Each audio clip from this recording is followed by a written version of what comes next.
I wanted to provide a little bit of feedback about the group projects which y'all did. So there were six different groups that did six projects, and there were some different ways in the way that people approached it. There were two wikis. Each of the wikis was done somewhat differently. Then there was a PowerPoint presentation, two documents, one of them done as a Google Doc and the other one done as a PDF. And there was another one which was done like a PowerPoint and then saved as a PDF. So clearly, y'all broke up and you did different approaches, which is good. And I wanted to highlight what some of the effective things in your presentation were, what I was looking for and hoped to see, and I left alone because I wanted to see what would develop naturally. And some of these elements were present, and some of them were were less present. First of all, I believe that all of you effectively addressed covering the content and making sure the content was there. Now, presenting the content effectively and efficiently can be a bit of a challenge. So, learning how to summarize and do bullet points is really an important skill, but it's also important to remember what format you're working in and what media you're working in. On PowerPoint slides, you only want to have really short phrases or half sentences. You don't want to have long things running. Another thing that you want to think about is if you're using a PowerPoint, trying to break it up into one or two columns, alternating through there, and or having images. If you are working in a document, let's say a Google Doc or a PDF, think about using the images in order to break up the spacing.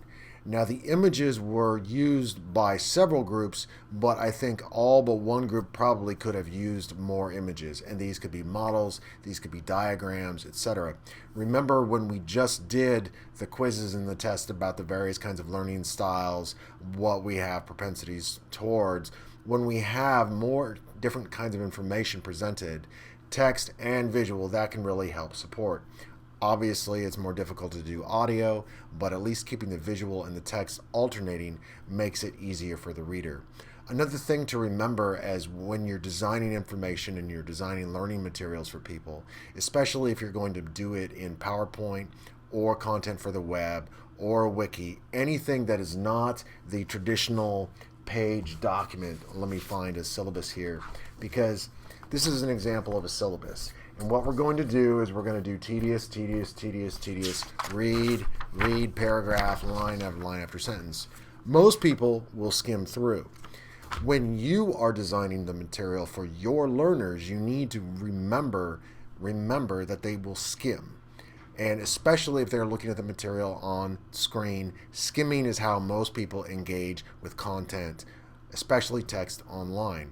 Keeping this in mind, when you create your content for your learners in the future, think about how can I facilitate the skimming. The way that you can facilitate the skimming and that you can draw the reader's attention to the very specific points that you want are twofold. One, you use lots and leave lots of white space. This means you use bullet points, outlines, other formats. Don't even look at the words, just see how much of it is filled with text and how much space there is. Look at these shelves. This shelf down here, this is packed. It's probably going to be much more difficult to find an individual title. Looking up there, up at the top, there's more space. Now, especially if I move those books around,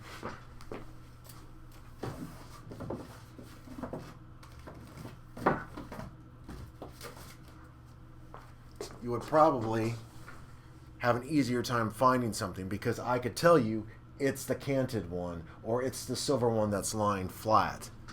Because there is space, there's room, there's more contrast as opposed to all of these things standing up straight. The same thing with your text. If you say, oh, it's in the line of normal text and there's 28 lines, hard to find. If you say it's the third bullet point down or it's the third underlined title down, or if you say, oh, it's the one that's sans serif, not the serif title, then that will draw people's attention to that specific point. Makes it easier to skim. Something else I would like you to think about and start embracing more as you work through here is the styles and the headings. It doesn't need to be like 3 to 4 levels down, but on 1, 2, or 3 organizational levels, you can have larger fonts, of a different style than what you normally work with. So there's the paragraph style, there's the subhead, and then there's the head.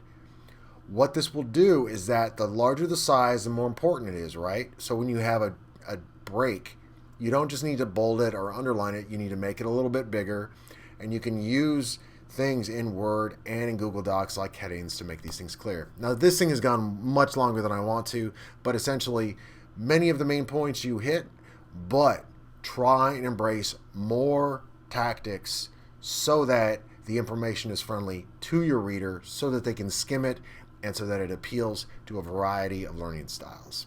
Thanks. Good work.